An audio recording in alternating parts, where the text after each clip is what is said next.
ఈ విశ్లేషణను మీకు అందిస్తున్న వారు Coldwell banker Sutra property Hyderabad మరియు పరిసర ప్రాంతాలలో ప్రాపర్టీ రియల్ ఎస్టేట్ రంగం మరియు జీవన ప్రమాణాలను ప్రభావితం చేసే వార్తలతో మా నిపుణులచే రూపొందించబడిన వార్తా విశ్లేషణల ద్వారా అప్డేట్గా ఉండండి. నమస్కారం. ఈ రోజు మనం హైదరాబాద్ రియల్ ఎస్టేట్ రంగంలో ఇటీవల వస్తున్న కొన్ని ముఖ్యమైన మార్పులు వార్తల గురించి కొంచెం లోతుగా మాట్లాడుకుందాం. నమస్కారం. అవును, కొన్ని ఆసక్తికరమైన డెవలప్మెంట్స్ ఉన్నాయి. ప్రముఖ తెలుగు ఇంగ్లీష్ పేపర్లలో వచ్చిన వార్తల ఆధారంగా మన ఈ చర్చ ఉంటుంది. ముఖ్యంగా ప్రభుత్వ ప్రకటనలు, మౌలిక సదుపాయాల కల్పన, అలాగే కొన్ని క్షేత్రస్థాయి సమస్యలు కూడా ఉన్నాయి. అవును, వీటన్నింటి ప్రభావం మార్కెట్ మీద, జనరల్ గా నగరం మీద ఎలా ఉంటుందో చూద్దాం. సరే, ముందుగా ముఖ్యమంత్రి గారు ప్రకటించిన కొన్ని పెద్ద ఇన్ఫ్రాస్ట్రక్చర్ ప్రాజెక్ట్స్ తో మొదలు పెడదాం. ఆర్థిక వ్యవస్థకు ఊతమివ్వడం, కనెక్టివిటీ పెంచడం లాంటివి అంటున్నారు. అవునండి, ముఖ్యంగా మెట్రో విస్తరణ గురించి చెప్పారు. షామీర్పేట, మేడ్చల్ వైపు పొడిగిస్తామని. దాదాపు 10 ఏళ్లైంది కదా మెట్రో వచ్చి, పెద్దగా ఎక్స్టెన్షన్ జరగలేదు. నిజమే. Last mile connectivity, multi modal transport options అంటే బస్సు, మెట్రో అన్ని కలిసి పనిచేసేలా ఏర్పాటు చేస్తామంటున్నారు. అది చాలా అవసరం. అలాగే రీజనల్ రింగ్ రోడ్ RRR ని ఔటర్ రింగ్ రోడ్ ORR తో కలపడానికి 11 కొత్త రేడియల్ రోడ్లు అంటున్నారు. దాంతో పాటు ఒక డ్రై పోర్ట్, ఇంకా రాష్ట్రాన్ని 3 జోన్లుగా అర్బన్, సెమీ అర్బన్, రూరల్ గా విభజించి డెవలప్ చేస్తామనే ప్లాన్ కూడా ఉంది. సీఎం గారు రియల్ ఎస్టేట్ అంటే భూమి కాదు, సామర్థ్యం, అవకాశం అన్నారట. ఇక్కడ ఆసక్తికరమైన పాయింట్ ఏంటంటే, ఈ ఇన్ఫ్రాస్ట్రక్చర్ అభివృద్ధిని ఆర్థిక వృద్ధితో, పెట్టుబడిదారుల నమ్మకంతో ముడిపెట్టడం. కానీ దీనికి నిధులు ఎలా సమకూరుస్తారనేది పెద్ద ప్రశ్న. అవును, నిధుల సంగతి ఏంటి మరి? కేంద్రం ఇతర ఆర్థిక సంస్థల నుంచి తక్కువ వడ్డీకి అంటే 35 ఏళ్ల లాంగ్ టర్మ్ లోన్స్ ద్వారా నిధులు తెస్తామని ప్రభుత్వం ఆలోచిస్తున్నట్టుంది. ఓకే, ఇది ఆర్థికంగా సస్టైన్ అవ్వాలి కదా? ఖచ్చితంగా. ఇక ఈ 300-360 కిలోమీటర్ల RRR, దానికి అనుబంధంగా regional ring rail, industrial corridors ఇవన్నీ వస్తే కనెక్టివిటీ అయితే బాగా పెరుగుతుంది. మరి ఆ 3 స్థాయి వ్యూహం అర్బన్, సెమీ అర్బన్, రూరల్ అని అది ORR లోపల financial districts, IT hubs, metro networks మీద ఫోకస్. ORR కి RRR కి మధ్యలోనేమో మ్యానుఫ్యాక్చరింగ్, ఇండస్ట్రియల్ పార్క్స్. ఇక RRR అవతల రూరల్ ప్రాంతాల్లో వ్యవసాయం, దానికి సపోర్టుగా రవాణా, నీటిపారుదల సౌకర్యాలు. ఇదంతా ఒక ఇంటిగ్రేటెడ్ డెవలప్మెంట్ మోడల్ లాగా చూపిస్తున్నారు. వినడానికి చాలా బాగుంది. మరి ఇదంతా సాఫీగా జరగాలంటే భూ రికార్డుల విషయంలో స్పష్టత చాలా ముఖ్యం కదా. ఆ దిశగా భూధార్ అనే కొత్త సిస్టమ్ తెస్తున్నారట. ప్రతి ల్యాండ్ పార్సిల్ కి ఒక యూనిక్ నంబర్, భూధార్.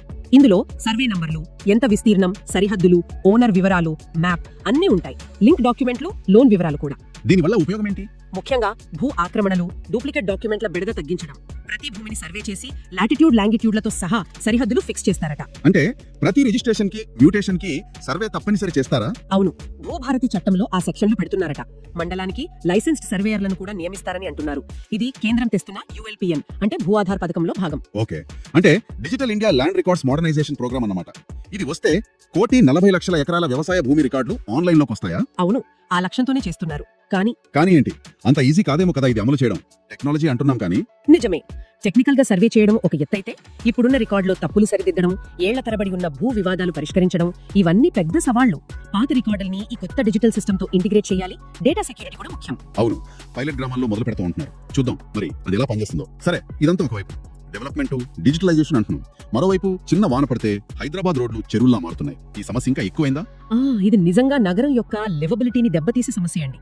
మొన్న GHMC, హైడ్రా అంటే వాటర్ బోర్డ్, ట్రాఫిక్ పోలీసులు కలిసి సర్వే చేస్తే గ్రేటర్ హైదరాబాద్ లో 436 చోట్ల నీళ్లు నిలిచిపోతున్నాయని తేలింది. 436? మొదట 140 అన్నారు కదా, చాలా ఎక్కువ ఇది. అవును, Raj Bhavan road, Begumpet, Malakpet railway under bridge, Hitec City దగ్గర అండర్ పాస్, ఇలా చాలా కీలకమైన చోట్ల 1 నుంచి 3 అడుగుల నీళ్లు నిలుస్తున్నాయట. ట్రాఫిక్ ఇక చెప్పక్కర్లేదు. అధికారులు ఏదో DRF టీంలు పెట్టాం, ఎమర్జెన్సీ బృందాలు ఉన్నాయంటున్నారు. అవునండి, హైడ్రో కమిషనర్ GPS మ్యాపింగ్ చేయించి 309 స్టాటిక్ లేబర్ టీంలు, 51 DRF బృందాలు, 150 ఎమర్జెన్సీ టీంలు 24/7 పనిచేస్తున్నాయని చెప్పారు. కానీ ఏళ్ల తరబడి ఉన్న సమస్య ఇది. తాత్కాలిక చర్యలతో సరిపోతుందా? శాశ్వత పరిష్కారం వేండా? అదే విమర్శ వస్తోంది. ఈ టీమ్స్ వల్ల తాత్కాలికంగా నీళ్లు తీసేయొచ్చు, కానీ అసలు సమస్య స్టార్మ్ వాటర్ డ్రైన్ సరిగా లేకపోవడం. దానికి దీర్ఘకాలిక ప్రణాళిక అమలు కావాలి. అది జరగడం లేదు అని ప్రజలు అంటున్నారు. కరెక్ట్. సరే, ఈ ఇన్ఫ్రాస్ట్రక్చర్ సమస్యలు ఇలా ఉంటే కొత్త కన్స్ట్రక్షన్ అనుమతుల విషయంలో ప్రభుత్వం బిల్డ్ నౌ అని కొత్త సాఫ్ట్వేర్ తెచ్చిందట. దానివల్ల అనుమతులు స్పీడ్ అయ్యాయి అంటున్నారు. నిజమేనా? అవును, ఇది నిజమేనని అధికారులు చెప్తున్నారు. పాత DPMS, TS BPAS కన్నా ఇది చాలా వేగంగా పనిచేస్తుందట. ముఖ్యంగా డ్రాయింగ్స్ పరిశీలనకు పట్టే టైం బాగా తగ్గిపోయిందంటున్నారు. ఎంత ఫాస్ట్ గా? ఏదో 55 అంతస్తుల బిల్డింగ్ డ్రాయింగ్ నిమిషంలో అయిపోయిందని చదివాను. అవును, 61 సెకండ్లలో అయిందని, 69 అంతస్తుల దానికి 64 సెకండ్లలో అయిందని, ఇంకో పెద్ద ప్రాజెక్ట్ కి 6 నిమిషాల్లో అయిందని చెబుతున్నారు. అబ్బా, అంటే అంత వేగంగా పనిచేస్తుందా? దీనివల్ల అధికారులకు కూడా సులువైందా? అవునట. అన్ని వివరాలు ఒకే పేజీలో కనబడటం, ఏమైనా లోపాలుంటే అంటే షార్ట్ ఫాల్ అంటారు కదా, అది ఒకేసారి చెప్పడం వల్ల ప్రాసెస్ స్మూత్ అయిందంటున్నారు. మరి దీనివల్ల అప్లై చేసిన వాళ్ళందరికీ వెంటనే పర్మిషన్ వచ్చేస్తాయా? ఏమైనా కండిషన్స్ ఉన్నాయా? వేగం పెరిగింది, కానీ ఇది ముఖ్యంగా ఎలాంటి కోర్టు కేసులు, భూ వివాదాలు లేని క్లియర్ టైటిల్ ఉన్న అప్లికేషన్స్ కి వర్తిస్తుంది. ఓకే, అంటే డెవలపర్స్ ముందుగానే అన్ని సరిచూసుకోవాలి. అవును, డాక్యుమెంటేషన్, లీగల్ ఇష్యూస్ అన్ని క్లియర్ గా ఉంటేనే ఈ స్పీడ్ వర్తిస్తుంది.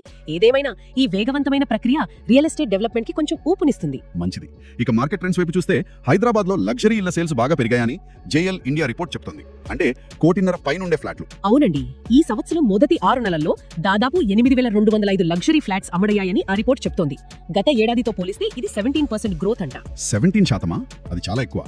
ఏ ప్రాంతాల్లో ఈ డిమాండ్ ఎక్కువగా కనిపిస్తుంది? ముఖ్యంగా వెస్ట్ హైదరాబాద్ లోనే Hitec City, financial district, Kokapet, Puppalaguda, Narsingi, Kondapur ఈ ఏరియాలోనే ఎక్కువ ఫోకస్ ఉంది. దీనికి కారణం ఏమంటారు? ఎందుకంత డిమాండ్ ఆ ప్రాంతాల్లో? ప్రధానంగా ఐటీ, ఫైనాన్స్, ఫార్మా రంగాల్లో జాబ్ గ్రోత్ బాగా ఉండడం, కొత్తగా నగరానికి వస్తున్న వాళ్ళు, ఇక్కడే ఉండి ఆర్థికంగా ఎదుగుతున్న వాళ్ళు, వాళ్ళ నుంచి డిమాండ్ వస్తుంది. అంటే మంచి జాబ్స్, ఎక్కువ జీతాలు ఒక కారణం. అవును, దాంతో పాటు ఆ ప్రాంతాల్లో ఇన్ఫ్రాస్ట్రక్చర్ బాగుండటం, మంచి schools, hospitals, shopping malls, life style amenities అన్ని అందుబాటులో ఉండడం కూడా కొనుగోలుదారులను ఆకర్షిస్తుంది.